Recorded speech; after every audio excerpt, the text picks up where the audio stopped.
Hello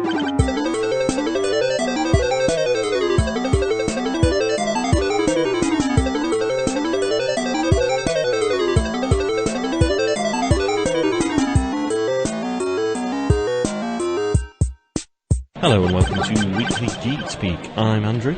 I'm Scott. And I'm Dan. Yes, we're being joined today by Dan at Tarminial, our games master, not games master, but I guess the host of the Amusement Arcade, which you can find on YouTube, Weekly Geek Speak on YouTube, I believe. Welcome. Thank you. Good to be here.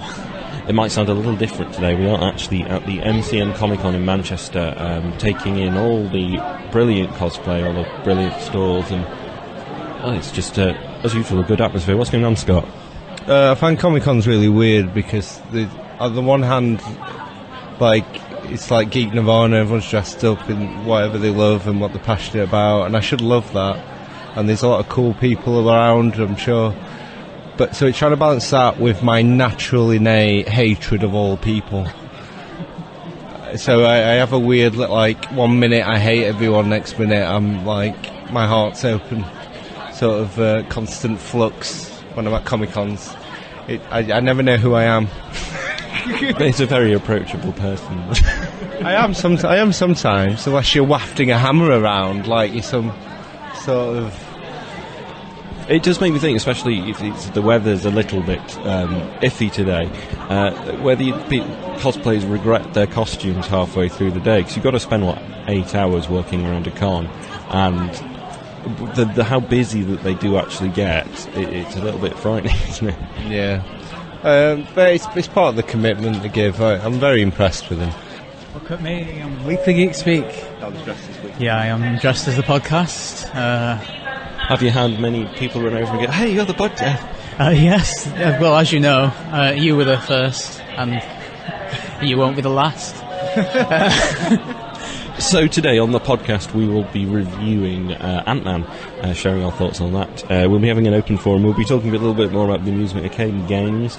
And yeah, we've got lots of interaction for the past few weeks. It's been a while since we've actually recorded. If you want to follow us at Weekly Geek Speak on Twitter, we're on Facebook /Weekly Geek Speak and weeklygeekspeak.com, so do join us there. You can also subscribe to us on iTunes, Spreaker, Stitcher and Podcast Land. But first of all, you've never been more flawlessly done by you ever. No, and we're in the busiest environment you've ever been for it. You see, the difference is I'm sitting here all hooked up with the microphone and everything, and it's actually quite a nice little isolated area for me. You should try it. I feel like you've developed a kind of like a sultry 4 a.m. radio talk show tone, and it's maybe that's just sunk you into it. Maybe I have. Join us on Stitcher. I'm completely in my late night Geek Speak with your request for lullaby jams. Saunter away in the early hours. I'm liking it. Yeah. I'm going to keep it up. It's a bit like when Hollyoaks used to do late night Hollyoaks, and you'd always watch it hoping for something saucy. I think there was a shadow of an erection on that once. I remember that. Yeah. But that sounds like a prefix to a film like The Justice League, Shadow of the Erection. Anyway, the Amusement Arcade. Tell us a little about what you've been doing and what you're getting up to soon. Amusement Arcade is a show on our YouTube channel, Weekly Geek YouTube.com/Weekly Geek Speak. Boom, boom, boom. Yeah. That's yin to my yang. And we play games for your amusement or bemusement. And we've played all sorts. List them. Well, currently we're in the middle of Mickey Mouse and Donald Duck World of Illusion. We've done Hyrule Warriors, and we almost finished that. We did Sonic 3 and brackets. Yep. We did many Mega Drive things. We've done some Five Nights at Freddy's. We're going to be looking at the fourth one, which looks absolutely terrifying. Yep. It's just come out, released early for some reason. Just wait till the date. Why not? But anyway, and many different games for many different people. So if you like games, check it out. Is there any particular one that you have enjoyed recording most, or particularly like? Well, I think probably when we did Five Nights at Freddy's 2, it was an experience. We played it with the lights off and scrunched around the screen, and were genuinely terrified. That's the standout one, I think. I think personally, watching Five Nights at Pokemon's, bizarrely titled. Zoroark's appearance made that video for me. It still makes me laugh when I've seen it a few times. Because I was a bit, I don't know. That's why I quite like doing game videos, especially with Dan. Because it's kind of what we do anyway, if we weren't recording. But there's those weird authentic moments you have when playing with your friend that you can't really script, like Zoroark. So it makes that video, yeah. How do you generally choose what you want to play? Well, some things we just like, oh, do you remember that thing that we used to play as kids? And yeah, I really want to play it again. And it's a really good excuse to dig it out and play it. Other things are like, we think they would make quite a good video. And so, like, we think, oh, people will be entertained, let's give it a go and see if we're right. And then other things, we've been taking suggestions, so you can tweet them in or... We have had a tweet recently, actually, from @Wilbro Jr., Dave @Wilbro Jr. 36. He has asked, have you played Rampage? The one with the, like, King Kong smashing the city. Yeah, I think we're looking into it. Definitely looking into it. I love the secrecy you put on that then, as if like... Maybe. @PaisyBones also asked, you've played the Simpsons arcade game, has that been released yet? No, it's not. Do we reveal our tricks, or... In terms of... Yeah, well, in terms of the fact that we did in fact play the Simpsons arcade game, but didn't record it. So... there are some great lost episodes of Bermuda Arcade, including Wacky Races. Wacky Races.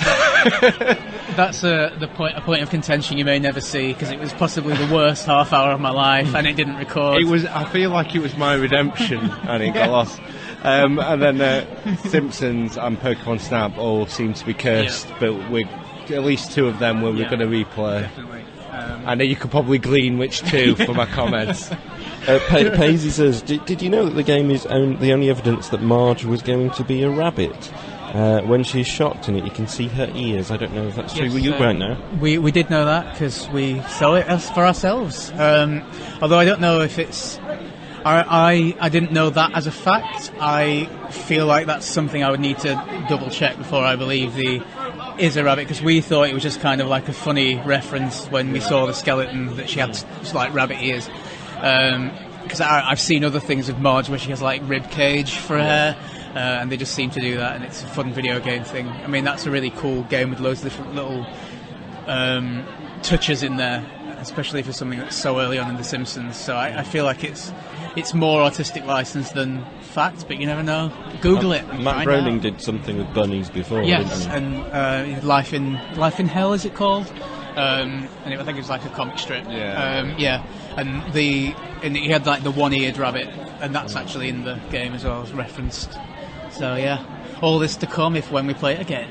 If when. Yeah. It's really surreal recording, because I can't usually... You're distracted by that Espion. Well, usually I look at Andrew and I look at Steve, as it usually is, and I should be looking at you guys, but I'm looking at the best Mega Man, and then a guy dressed as a horse, there's quite looking...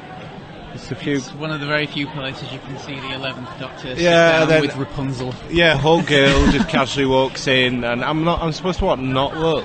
That Hulk Girl is impressive. It's really impressive. Really good. There has been some really impressive costumes, but again, practicality. Yeah. White T-shirt that says "Where's Carl" on it. Is that a reference to something? Hangover. Okay, so no, wouldn't it be Walking Dead? There's Carl. Coral. Carl.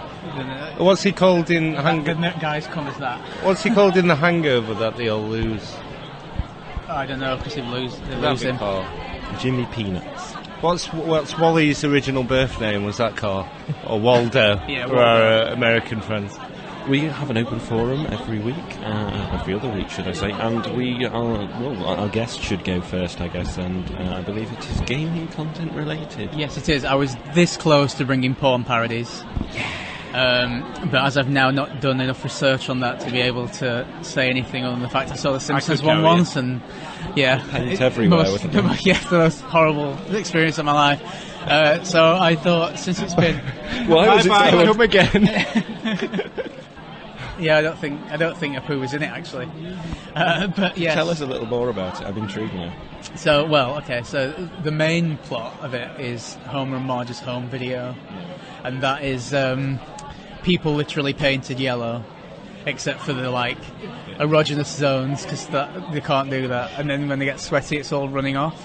And then it cuts away to other scenes, like there's a McBain film on TV, and then they're digitally made to be fluorescent yellow, and that's no better, but at least it's not dripping off. And it's just generally terrifying. I've also seen Scrubs and Friends, if anybody cares. What happens in the Scrubs one?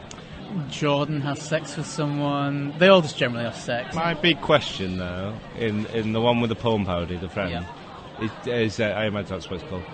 Does Gunther get it on with Rachel?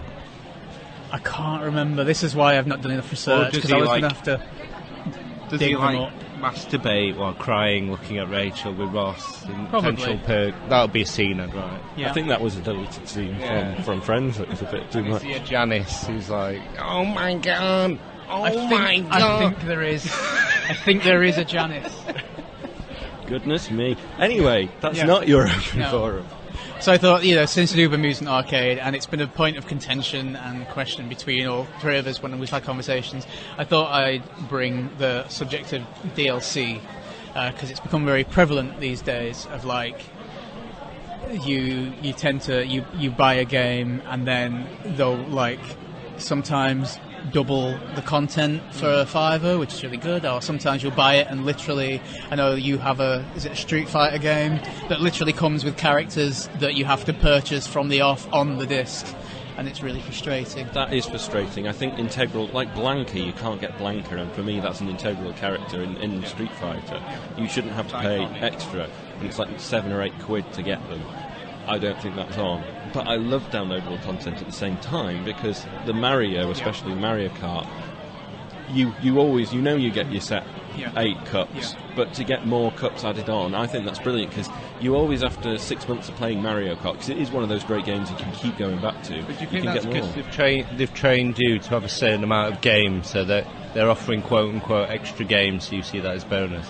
Whereas if you expected more from the game, and it was turned into DLC suddenly, you feel like they're conning you.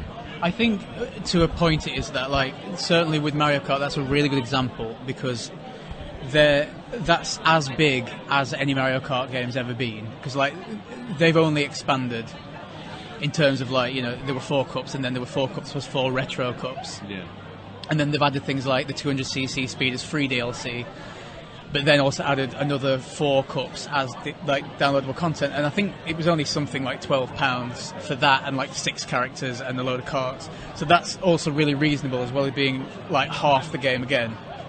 So that one's I feel like they're doing it right.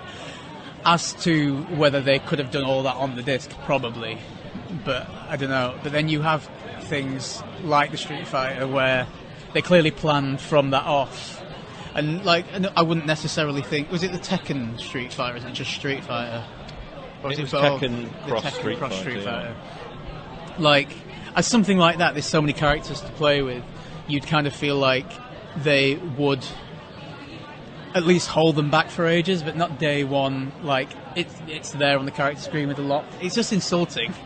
Even if you're going to sneakily plan it, literally don't rub it in your face. Announce it day one. I think that's probably where the insult comes in.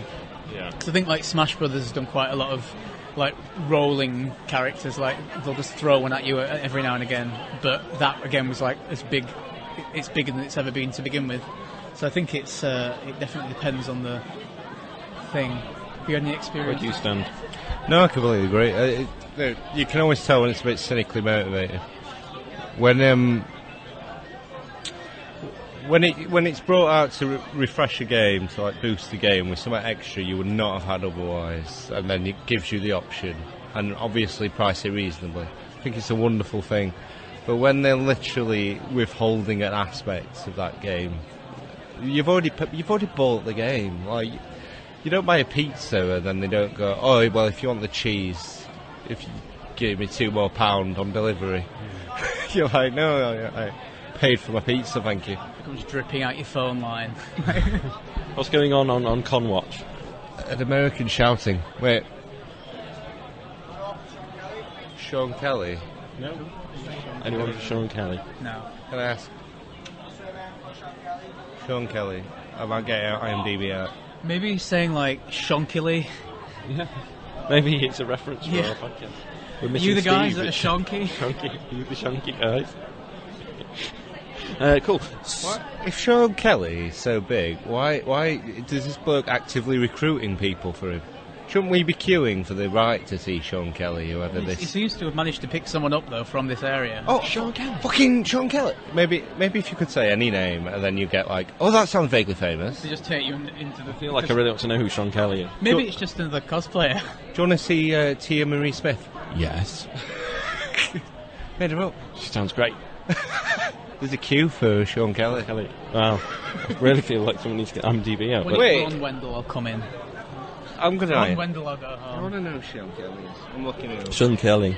No service. We'll never know the mystery of Sean Kelly. No, I feel like I need to try. What if we work out he's someone we all actually love and never knew the name? Then we all run and stop Then we all run, recording. yeah. That's the podcast. We're going to meet Sean Kelly. The quest for Sean Kelly. Also on Conwatch, we've got some furry lady with ears. Lots of the good ones have gone. I'm looking for an Attack on Titan top. There seems to be a lot of Attack on Titan people here, more than I I'm thought. surprised by how many there is, seeing as like I wouldn't know the top if you'd have like strangled me to death with one until you went, oh, I want one of this, and then I've literally seen nothing but them all day. Trained Is you it well. because I'm trained to look for it, or is it because there's so many? Any look down on Sean Kelly? No, but we'll maybe keep you updated on Keep that. you updated on Sean Kelly. Scott, Yeah. your open forum. Sorry, I don't even know if I finished the DLC chat. I got distracted by Sean Kelly, which always happens. Always happens. Well, if you want the rest of that conversation, you can always download it for £5 off the Weekly Geek Speak website. Oh, that was so good that I know. feel like Steve's done now. We've just upgraded. Hashtag voting, Dan. We just upgraded Steve for £2. Just a palette swap, guys. Open your Okay. eyes, it's a jip. I'm gonna send you to a supermarket mall with £10, and you have to come back with your cosplay costume. Okay, What are you good doing? theme question. Someone has to know who you are, like someone independent of us. I'm sure you could do an American Psycho for £10. Just get a white, Like, yeah. full blood ketchup. I don't know why I'm going to tinfoil and cling film. Why am I going down that aisle with £10? I kind of instantly went to the bin bag witch section of things, and then I'm trying to just dial myself back. The bin bag wig. There were used to be a lot of bin bag witches when we were younger. What Good happened- costume. What happened to the bin bag witch? That should have been on his That's a good film T-shirt. as well. Whatever happened to the bin bag witch? Where's bin bag witch? None of these where's calls. Where are the bin bag witches? Bring them back. I was saying earlier though, if you have a cop costume, you can pick up a cop costume and just get some, like, you know, those Bakewell little tart cases that are silver, and stick one on your eye. You're the D1000. I've always been obsessed with the idea of buying a small sort of baby doll and then taping it to my bare chest, my bare stomach, and being Guardo from Total Recall. I just thought that'd be a good low rent. Have you But I any think ideas? we're £10. Go buy yourself a cosplay costume. So I'm trying to think of, like, if you... Do you have to go, like... Are you otherwise nude, pretty much? Like, just... No, like if you have like most of a wardrobe where your colours are vaguely right, and you just have to buy some tinsel and say you're Poison Ivy, that'll be fine. yeah, cool. So, like, you could do... I'm sure you could... I can't think of the items, but you could, like, buy some bananas and then have, like, a... do some sort of Donkey Kong-esque thing. Yeah, just a red tie. Yeah. You could maybe like... I mean, if you go to, like, one of these supermarkets that sells clothes, it's a bit easier, because they might have a red tie. And then you can just wear a brown T-shirt and, like, brown shoe polish for your face. Yeah, we just have to Chocolate, just put rub it glue on. all over you and then all shave, and you can roll in our hair, Yeah. and then put your red tie on. And of course, the glue and the razor would be from the supermarket and within the rules. Yeah. Yeah. Works. I would buy a tin of yellow paint and go as the Simpsons porn characters. Simpsons porn characters. I like it. Good. Did you have an idea of what you would do? I'd buy a white sheet and put it over my head in a pointy fashion. And then be a big scary ghost and scare everyone by saying really Christian things, so people are scared of the afterlife. The Holy Ghost. And say stuff like, white ghost power. Might not work. White ghost power, everyone. What can go wrong? I give myself a cool name, Crazy Cartoon Call, but with Mortal Kombat Ks, because that's what's cool these days. Well, good luck with that. We thought this through. I am going to get my open forum. Actually, can we have a con watch? Is there anything interesting going on in con watch? Con watch. I've seen a Naruto, a Great Saiyaman, a Hercule, a lot of anime people about. A lot of animes. It's got a bit quiet actually in this area, hasn't it? One of our gripes at the MCM last time, not really gripes, it was an amazing convention, but the London one had a lot more anime than anything else. I think this is a bit more restored the balance. Oh, definitely, yeah. And I like a good bit of anime, don't get me wrong, but they're meant to be Comic-Cons at the end of the day. It's called a Comic-Con. You expect some comics, don't you? There's a very cool Lady Nightwing just walked in. Oh yeah, definitely, and a rogue. Anyway, final open forum is me, and mine was, I've noticed, and I think it came from when we were talking about Austin Powers Goldmember, was how many of the catchphrases actually just spring into my mind when you're doing a certain thing. And this happened again when I was having some Tic Tacs, and I think Tic Tacs there. We need to learn this guy's name because he's in this podcast more than I am. Oh, Sean Kelly's rep. Kelly's rep. I'm doing quite well now on the Sean Kelly search. There's a cyclist and then there's a comedian, and I've definitely found his Twitter. Storage Hunters. But I can't. Yeah, this is a sign. I saw a sign for Storage Hunters. So this is what I was going to say. He's the auctioneer of the Storage Hunters program. But it just doesn't seem like it would be him, but it clearly is. So, yeah, no. There we go, Storage Hunters. Storage Hunters, there we are. Sean Kelly. Rummaging around and all. Is that? I'm not even going to ask. We're all asking without. I think I've watched it. I've definitely watched it. Is it a very Comic-Con heavy photo taken with me thing though? No. No, it's very strange indeed. Anybody photo up with Sean Kelly or Miami Flanagan? Sean Kelly. That's it. Well, we better wrap this up. We've got. I'll wrap it up with one.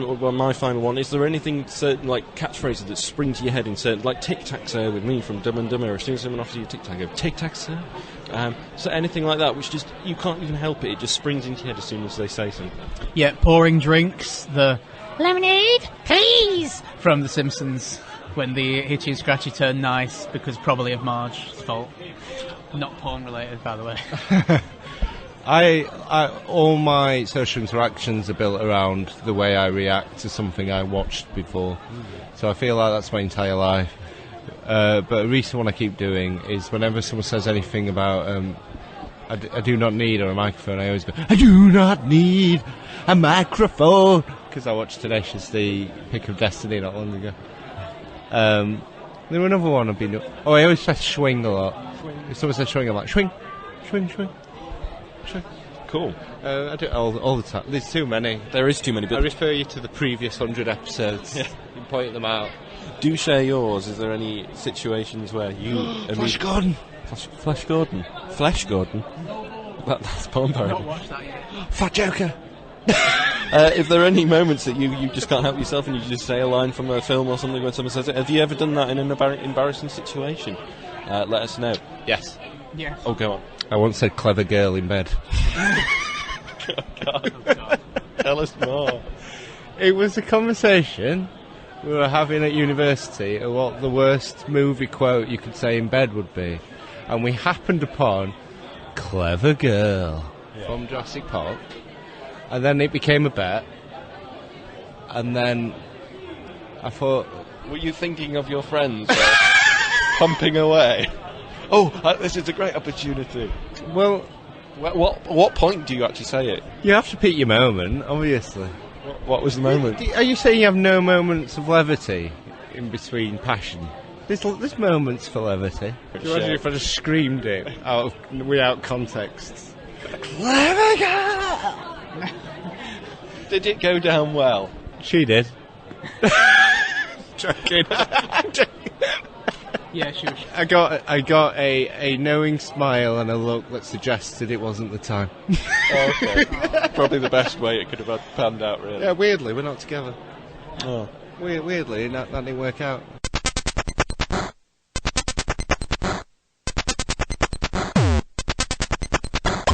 A movie that's felt like 900 years in the making is Ant-Man, and it finally came out this month, starring Paul Rudd, and it's been a shaky kind of path to where we are now. I mean, I remember this being pitched a long, long time ago when Edgar Wright had taken it on, and it was Joe Cornish also writing it, and it was all coming to the and then all of a sudden, when Marvel started to really start rolling, Edgar Wright quit.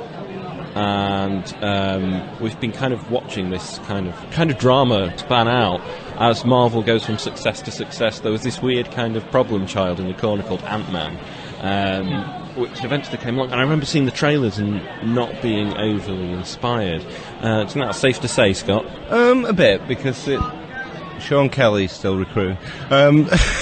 Yeah, I'd say so, because it's been in development longer than any other Marvel film. We'd heard about it for a while. Edgar Wright's doing it, Joe Cornish writing the script. Years went by. And meanwhile, they built a universe while this thing was vaguely in the background. And then we were all excited, because Edgar Wright's probably... they've had Favreau and Kenneth Branagh and stuff, but it's probably the biggest name they've had attached to any project they've done, including Joss Whedon, because he's more of a TV guy before they plucked him. And we were all excited by the idea of Edgar Wright doing a Marvel film. And then when that fell through, it was suddenly a bit like... And then we got the most generic superhero first trailer I've ever seen.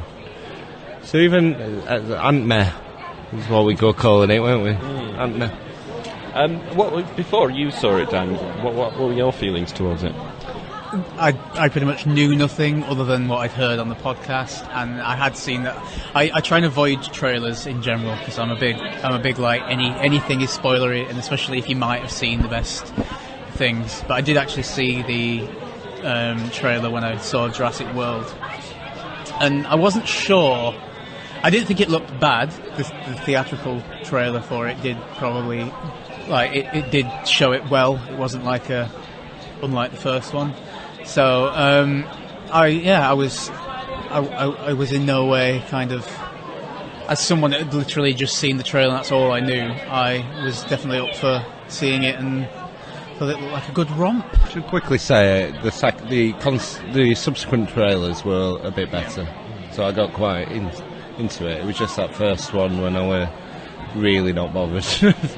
Well, Age of Ultron kind of felt like too much was going on at once, and it had kind of positive but still kind of mixed reviews overall. And how did you find Ant-Man, this final instalment of Phase 2? Well, I think Marvel are at their best when they're taking B, C, D, E, F, G, Z-list characters and applying their sort of tone and formula to it and keeping it simple. Do a slightly different type of film, but keep the plot relatively simple, and then charm us with the characters and tone and stuff. So Ant-Man's a return to that, really, where it's really straightforward. I don't think it's a comic book film that's like changing the landscape or will have you thinking about it for years to come, but it's incredibly watchable and fun and interesting. So it's like probably in the top 5 or 6, and it's something you'll just pick up constantly because it's really fun.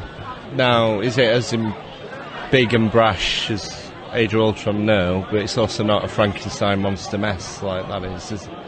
It's not like what Joss Whedon want to do and what Marvel want to do, pulling at each other while you watch the battle. It's just a solid, deep, straightforward film, which is why I think not everyone's incredibly blown away by it. But this is basically what Marvel have done for 11 films, and I'm surprised only now people have noticed. How did you find it, Dan? I enjoyed it, and I think, like, just going back to like the trailer side of things and just coming up to it, like everybody that I was with when I saw the trailer kind of like, and lots of people since, it's fighting against that. There's an Ant-Man. Where have they pulled that from? Kind of angle. So it's kind of, they have to pull people in from that in the first place, because some people are just like, oh god, they'll come up with anything, as if to say that like these things don't exist before. Yeah, like a studio exec sat there going, they like superheroes.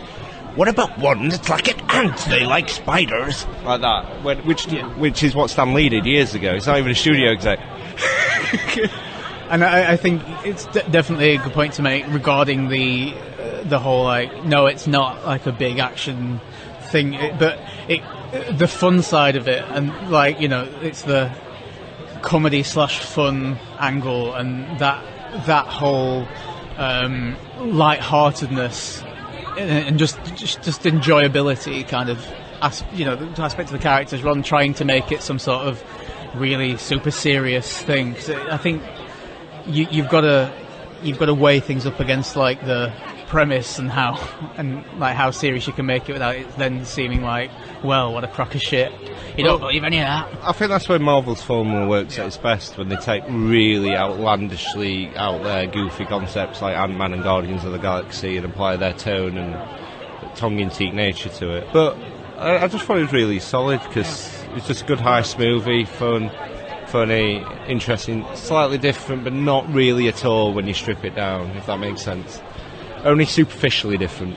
I think actually stripping down Marvel back to where its basics were, one character, one focus, and just doing a story, it did feel a lot like the Iron Man and Hulk, and those first ones where they had time to just look at those, and it wasn't about, shall we have this character and shall we have this character, and if anything, the cameos from other characters in Ant-Man actually feel the most forced and unnecessary. I definitely felt like it's one of those things where I could have easily accepted, I know it's kind of not the point of the MCU, but it's like I could have easily accepted that wasn't a world where there were Avengers, so then just like throwing in mentionings of them, it does feel a bit like one of those episodes of a TV show where it's like, oh look, it's Chandler Bing, everyone.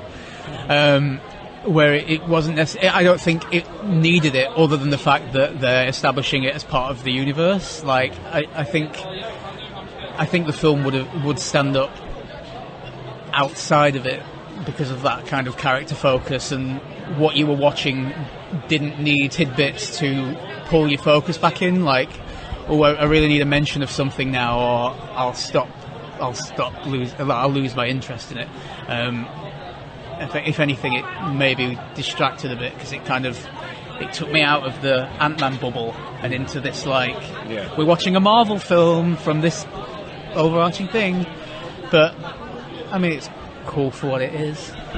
I mean, the thing that annoys me a bit about Marvel at times is that they play it safe constantly.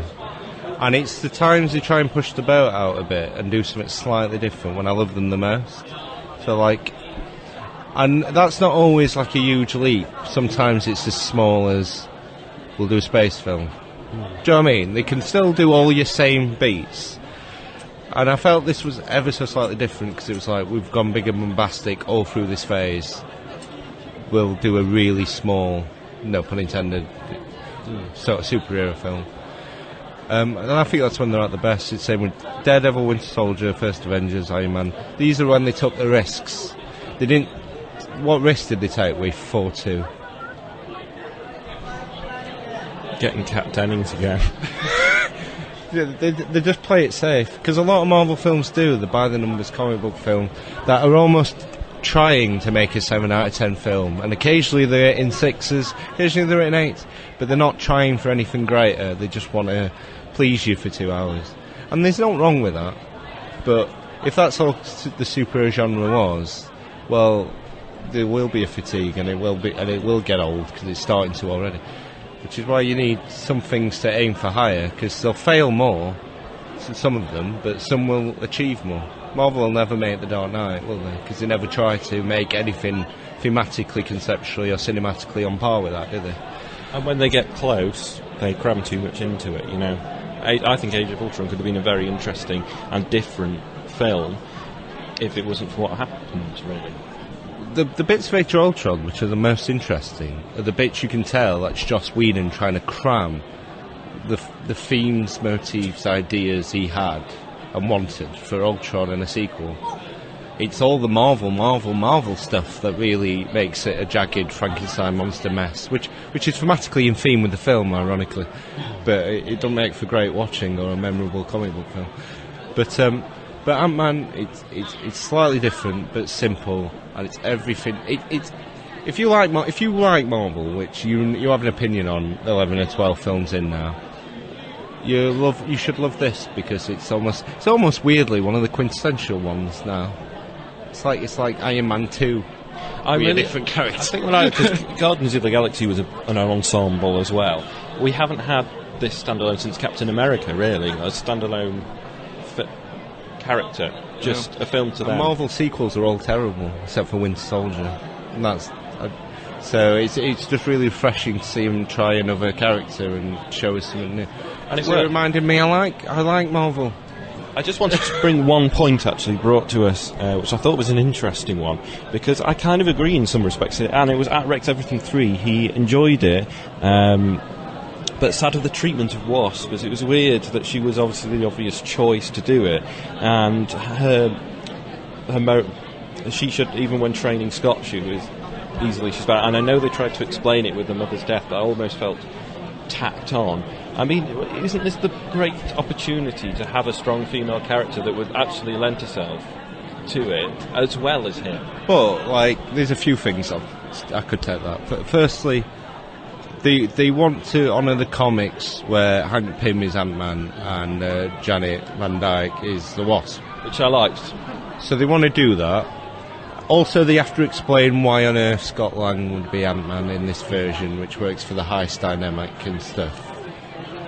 And then it's called Ant-Man, so you have to explain that as well. And the obvious way around all those points is to have him be overprotective of her. And it also, in an unconscious way, it's almost a comment in sort of the way Hollywood treats comic book films, when it's true, actually. Yeah, the obvious, use this woman, it's an obvious one. Oh, but we'll just use the bloke.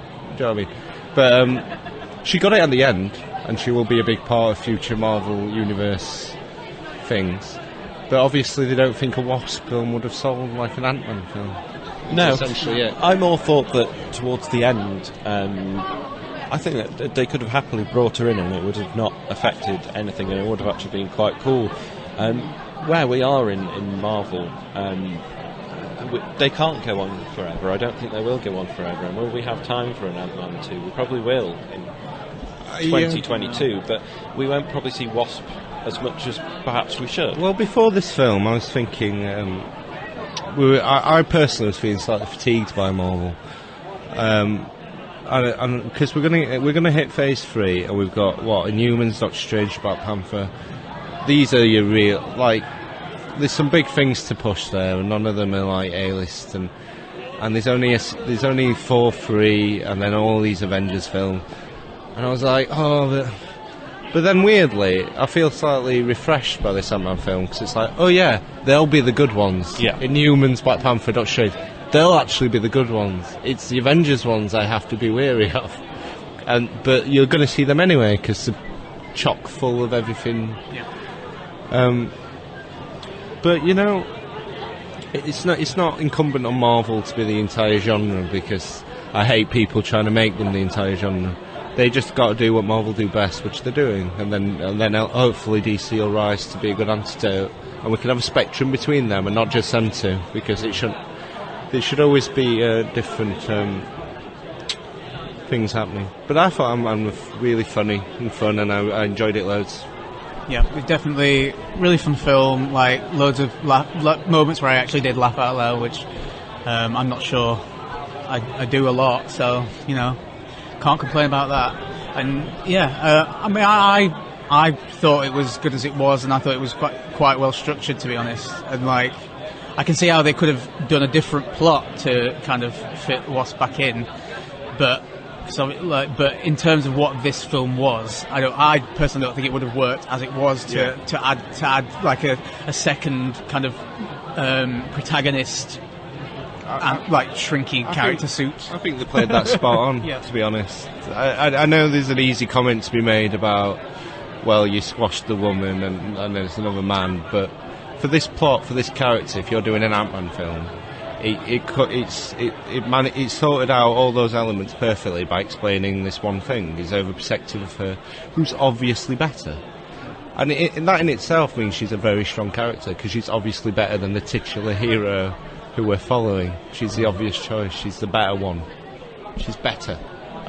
Casting, I thought, was actually very good in this film. I don't think there was many duds. As formulaic as the plot may be, a lot of interesting and fun things happened, and I really like the comedy element of his friends, that group. Yeah. I thought Michael Douglas was very good as him. Because you had some doubts about it, didn't you? Well, I'd heard that he was just going into it that it was meant to be crap. I'd not really thought about it as much, but I was just strangely impressed that he still had his faculties as much as he did. Yeah. Because I think the last I kind of tuned into anything that Michael Douglas was doing, he wasn't having the best of times. So it was, I was pleasantly surprised. All power to him. Bless him. And Paul Rudd, actually, it's made some people scratch their heads when he was announced, but actually he's pretty good, because he has done these kind of more sensible roles, but he kind of brought his comedy in as well, and that really works. There's some really funny scenes and kind of awkward one-liners. It's not an all-out serious film, so you don't want an all-out serious guy, and for the character as well, it's I think he was definitely a good choice. Not someone I would have really questioned, from what I do know of the kind of the angle. The kind of tone of it and stuff. Scott? No, definitely. Paul Rudd, he's very funny, he's charismatic. I don't know anyone who doesn't like Paul Rudd. And something that's never remarked upon is the fact he's an incredibly good-looking bloke as well. So in many ways, I'm surprised it's took so long for him to get a sort of quote-unquote straight role like this. Because these sort of comedy actors becoming superheroes is in vogue at the minute with Chris Pratt and stuff like that. And Ryan Reynolds has always kind of been that as well, in a way, hasn't he? Capable of doing serious fare, but I just thought he was perfect, especially what this film needs. I liked all the cast, actually, even Corey Stoll, because, the I'm an Ant-Man than you, Ant-Man, Marvel 2D villain of the year that they always do. He's one of the better ones. Marvel have terrible villains. Well, again, Ultron had great aspects to him. It's just they put him in a box in a way. James Spader was a fantastic voice and a fantastic Well, that presence. was all Joss Whedon's quirks making him an interesting villain, but still somehow he came across as a shit villain. There's something about Marvel. They don't have a good villain. Loki is the good villain. I'll give you Loki, and then I'll laugh at everyone you say after that. Magneto. Whiplash. Magneto and Loki are the best Marvel villains, and I like a lot of the Spider-Man villains. After that, I laugh at you, especially at Doctor Doom. Why do so many people like Doctor Doom? Is it because he's so panto? Is it because he's so like what comic book villains like in non-comic book readers' heads? Is that why? Probably spot on. We had some 3-word reviews for Ant-Man, just a couple. Popular Outcast King of the 3-word reviews said Marvel's most entertaining 9 out of 10, and Owls87 said giant Tom String. I feel like I'm stoked some fury fire. We're going to get a wave of Marvel fans. I'm not having I didn't mean to have a go, but the ones in their cinematic universe are definitely 2D. I'd go with that. I think in the comics there's plenty of good villains in Marvel, but in the cinematic universe they do fall into traps of just being the same character Over and over and over and over and over and over. I mean, Thanos is probably going to be very good, but look at what was he called? I've forgotten his name even from Guardians. Oh, Ronan the Accuser. Yeah, rubbish. The better films are the ones the villain doesn't seem to matter. But he matters in terms of he's responsible for the reason the whole plot's happening with the heist element.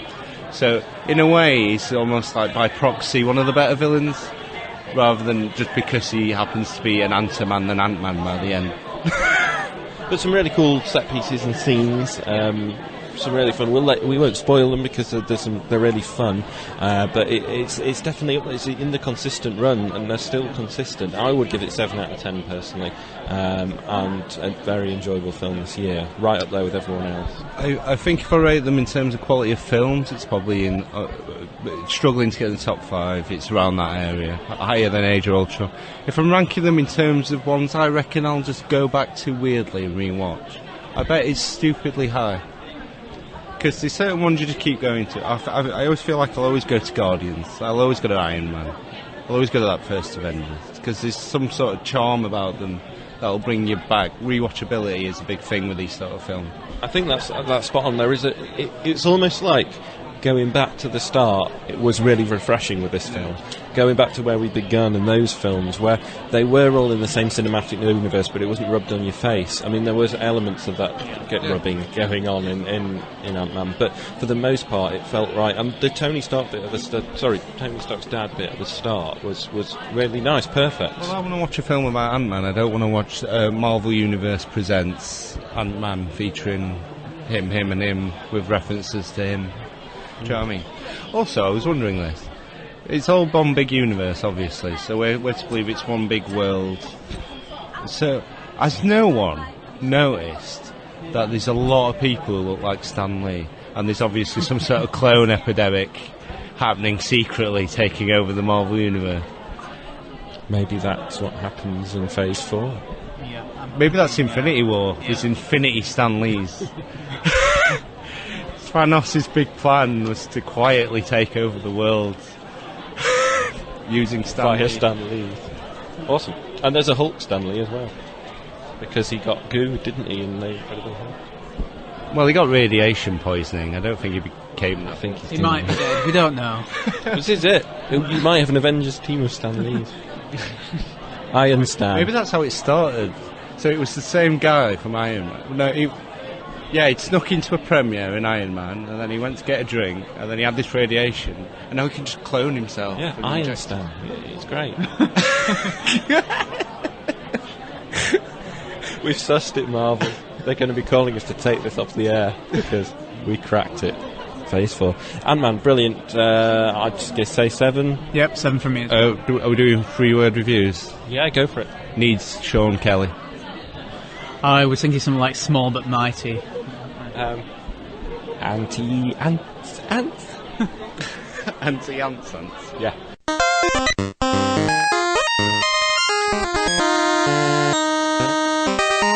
It's time for the end of the show, and before we go on to shout-outs, I thought I'd ask, what have you bought at Comic-Con this year? Let's go over to the Scott man. I bought a Batman watch. Because I feel like I've started a tradition of buying watches at Comic-Cons, because I always seem to need and want to watch, always, even when I have one. I'm not really a watch person. I find them really sticky, and I want to get them off. I'm a person that takes my watch off and puts it on a table when I sit down for some reason, so I stop wearing them. Yeah. I feel like I've probably been slowly, like, I don't feel I need one. But I used to always feel I need one, and I like them, and I always do, I don't know. I'd rather look at my wrist than get my phone out every time.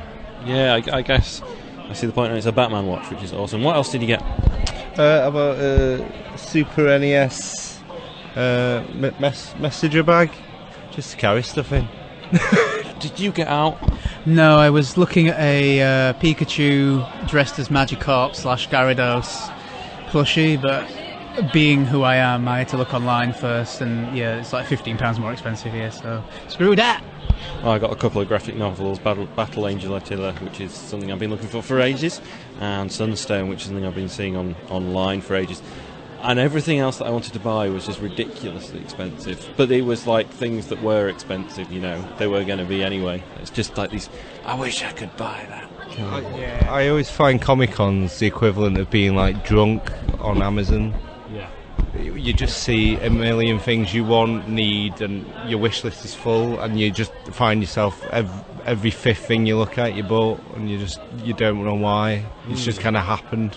In a way, it's kind of like the physical representation of going shopping online. Yeah, because you like everybody's like dressed in a weird kooky avatar, and you're just browsing loads of geeky stuff. Yeah. And it's all the same thing, store to store, with slightly different prices. Shop around, kids. That's absolutely remarkably great. Yeah. What I think stuck out most was how popular Attack on Titan is now. I didn't actually realise that it was like every other cosplayer seemed to be in an Attack on Titan thing. That's pretty cool. Yeah. Well, yeah. If they're not an Attack on Titan or a Goku, they're just They're Joker. They're a Joker or miscellaneous. But yeah, even I wanted to even we were going to join in. You wanted a Attack on Titan jacket. I wanted a Goku top. Do you think we're moulded by our environment that way? Or do you? Well, I kind of wanted that anyway. It was something I was looking for, but Same. It's kind of what I don't know if I want it more or less now. But it's cool to see how it's taken everything, the world by storm. Really, it's nice to see. And a live-action trailer came out recently, actually, for Attack on Titan, which looked terrifying. I'm quite pleased with it, actually. It looks relatively low budget as well. Anyway, it's time for the shout-outs. Now, we don't have lovely Steve's soft tones to take us through that, so I'll try my best in his absence. But 3-word reviews. Let's start with, as always, Pete Bushpower, king of the 3-word reviews, at Popular Artists on Twitter. He watched Blade. Poorly aged ending, 6 out of 10. Oh yeah, I do remember the CGI being particularly bad towards the end. There's a weird 8-bit droplet of blood falls. But I still love that film. I think the first 2 Blades are great. There was apparently going around the internet. There was talks that they were going to bring him back, but I'd be surprised. No, I think that's just Wesley Snipes knowing that's all he's got now. Sad state of affairs. Stripes, Murray's Mischievous Military, which is 7 out of 10. A little bit of alliteration there. Stripes is a weird one. I haven't watched it for years. I've never watched it. Was it any good? Yeah, from what I remember, it's slightly odd, but I was very young when I watched it as well, so I can't really gauge exactly where I was. What are you playing, Dan?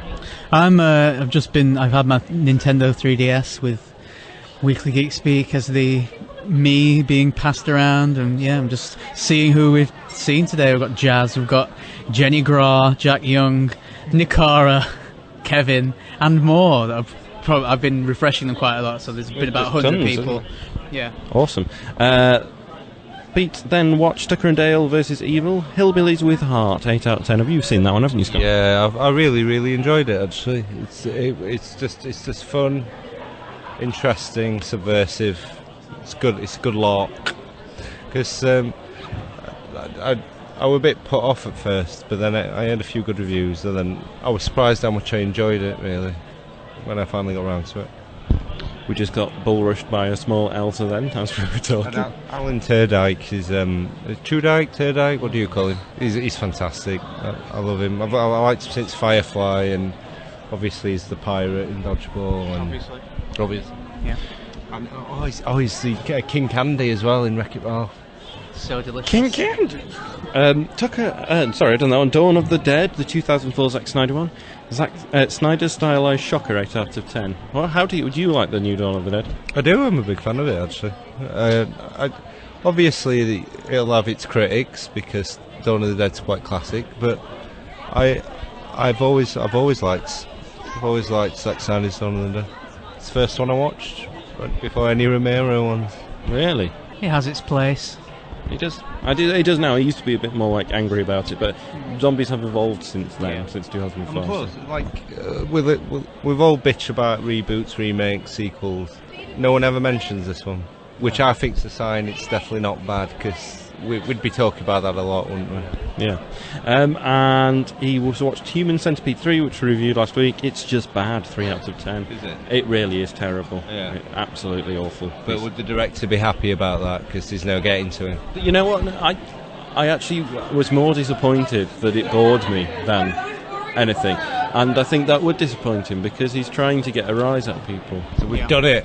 We've done it. We've got him angry by being bored. He's got Pete Bushbow's on 303 films of recording, so he's well on his way to getting 365 films in 365 days. He's looking like he might be on for September or August. Which is me. Your September, yeah. He's aiming for 500, I think. Luke said. One more 3-word review from Luke Piatnik, at Luke Piatnik.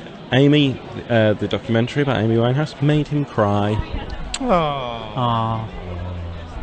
Well, you know what they say, tears dry on their own. Amy Winehouse joke for the win! Couple of good shout-outs for Artie Fufkin. Thank you for the art. And also he sent us the Dayman versus Nightman trailer from Always Sunny.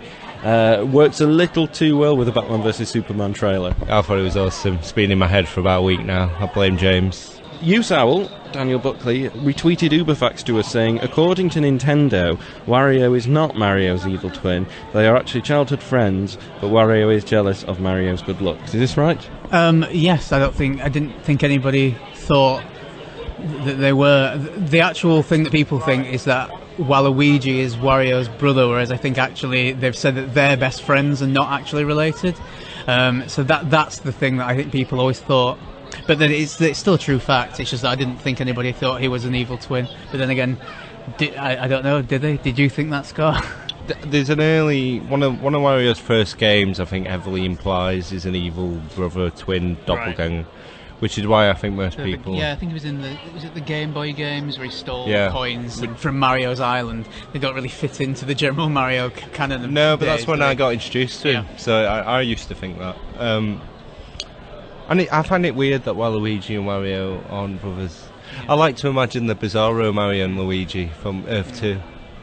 Yeah. Where Bowser's lovely. He's a lovely guy. He's just trying to get his lady. At Spike Yawns, he's very sure we've seen it, but 250 horror movies in 5 minutes on YouTube is a very good video. Worth checking out. Look out for that. Wilbur Jr., our friend Dave, Wilbur Jr. 36 on Twitter, found the Star Wars, the original radio drama, which he had on tape when he was a child. Now it's on iTunes. Radio drama, what film would you like to see in radio form? What do you think would work? I think Reservoir Dogs would be a good one, because Quentin Tarantino's a very loquacious writer. It's all set in a warehouse anyway, so you're just not seeing a warehouse. That one jumped to mind weirdly, but I like a good radio play or audiobook. I'm the guy who reads like novelizations of like Batman 89 and The Dark Knight, and I think I read one on Ghostbusters as well. So I'd listen to all because I'm a nerd, and that's what we do. What would you have? I think like some really gory horror, like Evil Dead, and they make all the sound effects and things. I think you could do quite a fun sound design on that would be really gross. I was just thinking of some sort of like, maybe not like a gory horror, but like an actual like psychologically, jumpy, creepy horror would work quite well, because a lot of that is the sound building you up anyway. So it'd be, I'm not sure if it would work, but I would be interested in listening to it and seeing if it had the same effect, like The Woman in Black or something like that. Blair Witch would be a good one. It might work. It's something that's the type of thing I'd really be interested in seeing if it worked. Also, this week, the Geek has baked. So it was Arbitrary Genius Bex. She made lemon curds and said, is this baking? At Janara said it looks lovely, and it certainly did. But what was cool is her Fantastic Four cake she made. She wasn't sure about it, but it was a pretty cool bake. Was it? Oh, what was it? It was the logo. There was a round cake with the dark blue icing, and then the 4 on the top, which looked quite cool. Oh, so she ignored all our awesome suggestion of rock cakes and stretchy gingerbread men and an invisible tray. Yeah, that would work. I think you should get on that, Bex. And a burnt one for the human. The only thing I know about baking is like soggy bottoms. So did it have one of them? That's my question. Yeah. Does Thing have a soggy bottom? Doesn't have pants. It didn't have pants. No. It's a bit creepy. It doesn't have pants. Even when flaccid, he's hard.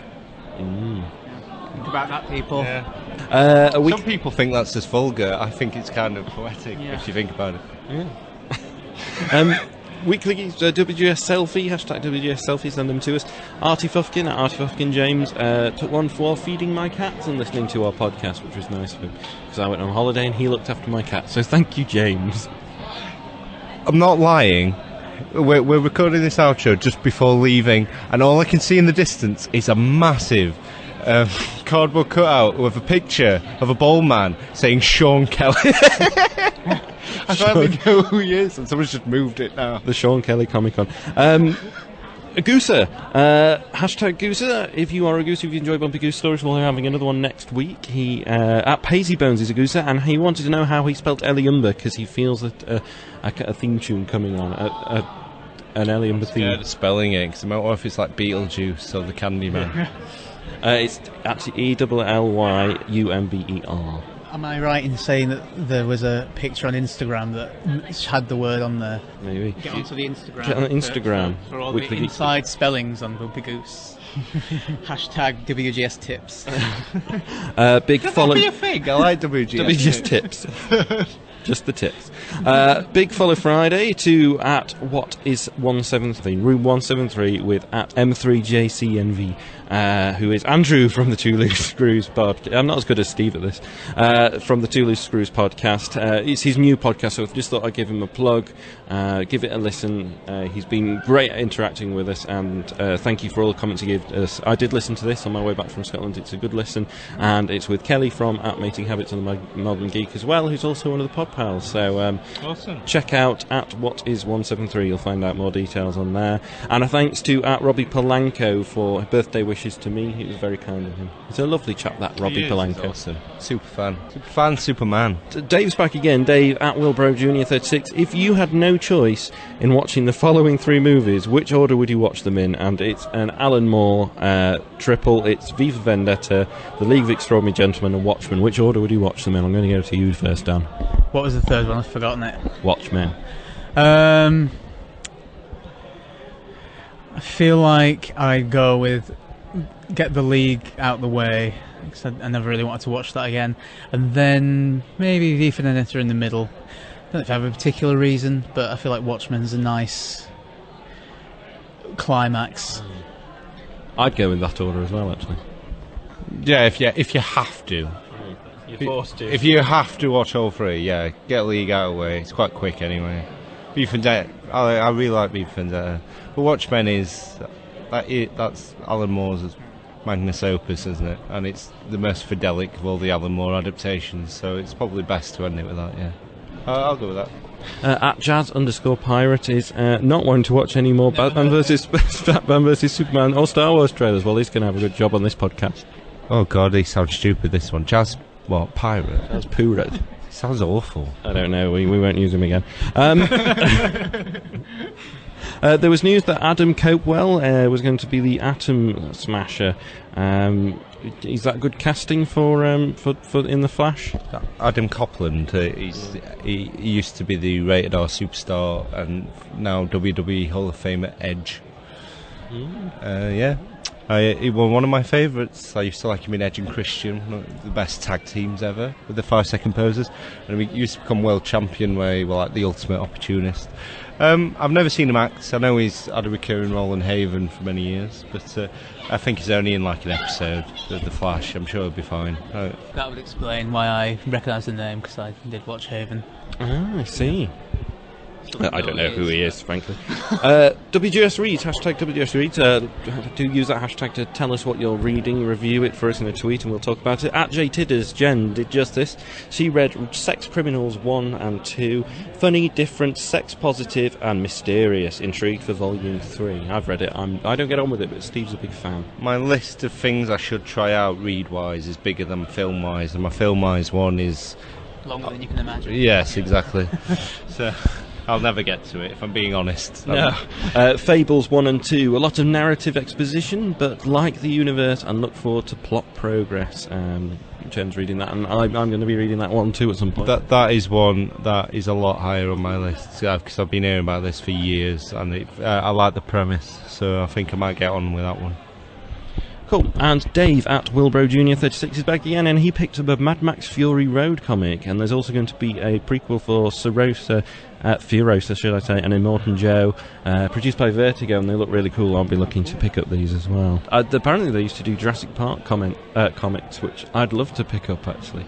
Oh, I know they used to do Transformers comics. Marvel used to do them. I always think that. There's a lot of Ghostbusters comics and stuff, and part of me was always like, should I read them? Will they be vaguely affiliated? Will they be up their own arse with some sort of story that's like 80 issues long?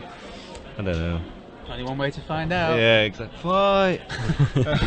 And I also want to give a shout out to @Andy Owington, who we spoke to a long time ago, who wrote Overrun. He's got new comics, Sunflower, out, available for pre-order, and they're adapted by him, so I'm looking forward to seeing those as well. Also, Out for the Ocean, the X-Files little teasery, trailery they put on, has high hopes for it, for the X-Files, going on the Season 10 comic. Are you bothered about it? How were you with X-Files? I watched choice episodes of the season, and I definitely have nothing against it, but I was just never a fan, so I've never watched the films, so I'm not bothered that it's back. Pleased for everyone who is, but I couldn't care less. But it's one of those for me where it already kind of ruined itself by the end of the series, so it's kind of, well, it can't be too bad. I'll watch it with intrigue, but I can't say I'm particularly super excited, but there you go. It's sort good. Of ambivalent for the, but in terms of them looking old, they would do so. Well, that's it. We're here. It's the end. What an ending. What an ending. It's been a look. For me, true believers. Excelsior. oh no, there's a herd of Stan Lees. Oh no, oh god. But just want to say a huge big thank you to MCM Manchester. It's been a fantastic day. We've had a fantastic time. Great stalls. Too much to do, in fact. It's been a great day. Thank you very much, Dan, for joining us as well. No worries, glad to be here. Oh, Dan's been awesome. Sorry if I've been vaguely distracted or been stupid. I feel we're like about to get swept up by one of those vacuum cleaner things that you just roll across the carpet. yeah, but I don't know what there's they're called. there's so much activity and people dressed up that I just keep wandering, and then you realise, you're meant to be speaking and creating content. I think I saw a Maleficent that was at the Sheffield Cosplay Con, the Yorkshire Cosplay Con, which is exciting. Ooh. Somebody I recognised across cons. CrossCon. Magnificent Maleficent. Let's just say yes. Good, great. You can follow us at Weekly Geek Speak. You can find us on Facebook, Weekly Geek Speak, and Instagram. You can also subscribe to us on iTunes, Stitcher, Spreaker, and Podcast Land. We're on YouTube, where you can see Dan and Scott playing the Amusement Arcade, and more content coming soon, hopefully. And yeah, we'll be back next week. Steve will be back with us. Recommend, decommend. Is that Jazz Pirate, Burak guy? Oh, him? Why him? Can we have Dan back? Dan's got to go pull the levers and turn the cogs in the Amusement Arcade basement, so he's been put back in there. But thank you very much for listening. We'll be back next week. And if joking, Steve, stop crying. He's fine. I'm he's not joking, Steve. You've not heard the last of me. If you were at MCM Comic Con, please shout out and say hello. We would love to see if you cosplayed your costumes. Send them to us, not the costumes, pictures. You can send the costumes, but it'll be wasted. We won't wear them. I want the costumes. We're not allowed to say we'll wear them, but we But will. we will. Yeah. I will definitely wear them. Whose costume would you like to wear most? If anyone says any costume, I will wear it. Really? There you go. If anyone sends any costume for Scott to wear, he will wear it. Please do email us weeklygeekspeak@gmail.com to find out where to send it to. I would love it if a bikini was sent. I didn't say anyone else would see it, I just said I'd wear it. Can I see it? Thought You we'd can be see it. photographed in a Okay. second, but Cool. Right, on that note, I think we have to leave.